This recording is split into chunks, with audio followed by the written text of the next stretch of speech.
Welcome back to It's Your Case, presented by VetCT.com. I'm Heather, your radiologist on demand for this week. Today's example is a young sheepdog who comes to you for hip screening.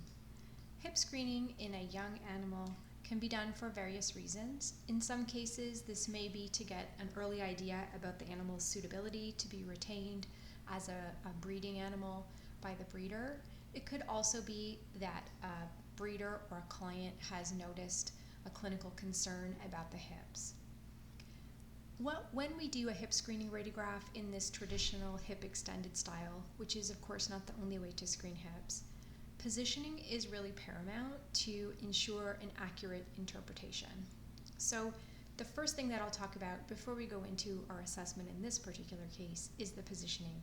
We only have the one view here, and I'm going to zoom out just a whiff more and give you a moment to look and think about if you had this patient in your clinic and you were going to walk in the room and make an adjustment to the positioning to improve it, what types of things would you be looking to do?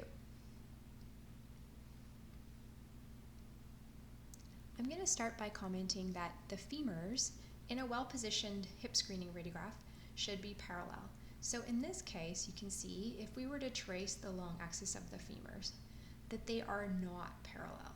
So when we said what would we do if we had to walk back in the room and adjust this dog before we repeat the radiographs, you're going to want to bring those stifles together in a way that would make this line end up more like this and this line end up more like that. Usually that involves an action that feels like rotating the stifles internally. When we do that, we're going to address another one of the concerns that I have with this radiograph, which is that the patella, I'm going to put a little star where I see the patella are not central. So when we bring those femurs parallel and do that correction, the patella are going to come central as well, and that's another criteria that we look for in a nicely positioned hip radiograph. That kind of addresses the femoral component. Many of you may have noticed some obliquity in the pelvis as well. I would like ideally the wings of the ilium to be symmetric, the ischiatic tables to be symmetric, and the obturator foramen to be symmetric.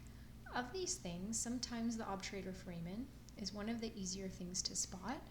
I will warn you that when the tail is superimposed, as it is here, and often the tail is not perfectly in the center, when the tail is superimposed, it can sort of artifactually affect your impression of where the edge of the obturator foramen is. So just be a little bit aware of that, friends, when you're working on this. Here's the rule that I use when I'm deciding how to adjust the pelvis if I think it looks oblique. The bigger obturator foramen, which in this case is on the right side, compared to this obturator foramen, which has an artifactually smaller looking diameter. So the bigger obturator foramen is higher off the table, and that will make this hip look artifactually slightly better or deeper than this hip. So the mnemonic is bigger, higher, deeper. Bigger obturator foramen, this hip is higher off the table, and it will artifactually look deeper on the image. So we already said our adjustment is going to involve that internal rotation action of the stifles to bring those femurs parallel. Our other action is going to be sort of a scooching of the pelvis so that we can adjust for that too high right side of the pelvis. Now, let's go into an assessment of the hips. For this, I am going to zoom in because we don't need to see the entire radiograph.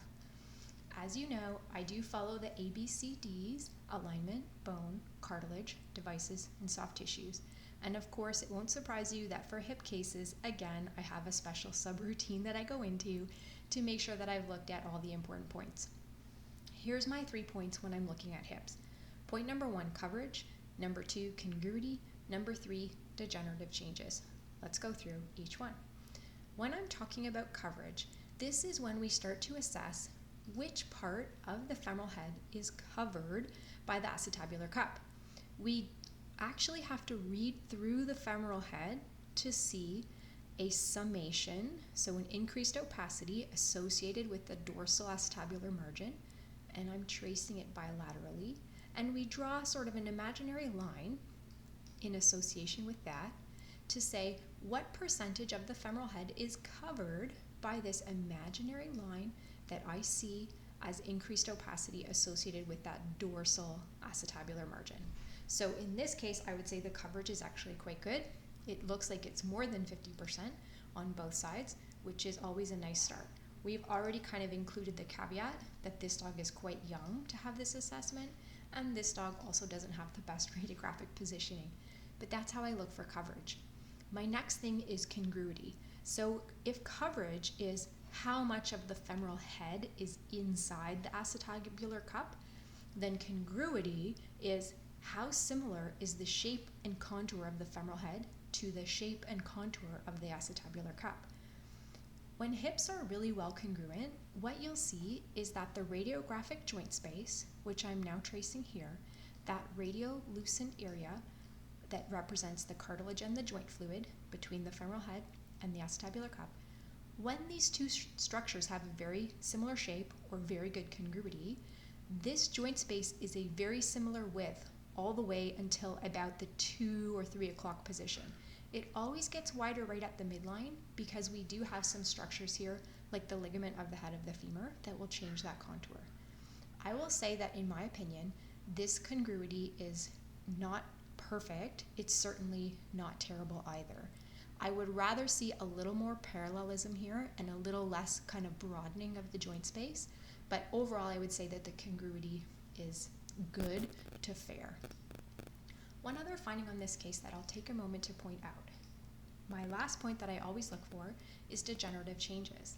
This dog is very early to have degenerative changes, but many of you who are used to assessing hips may have noticed that there's increased opacity here on the femoral neck, and I actually can see this bilaterally.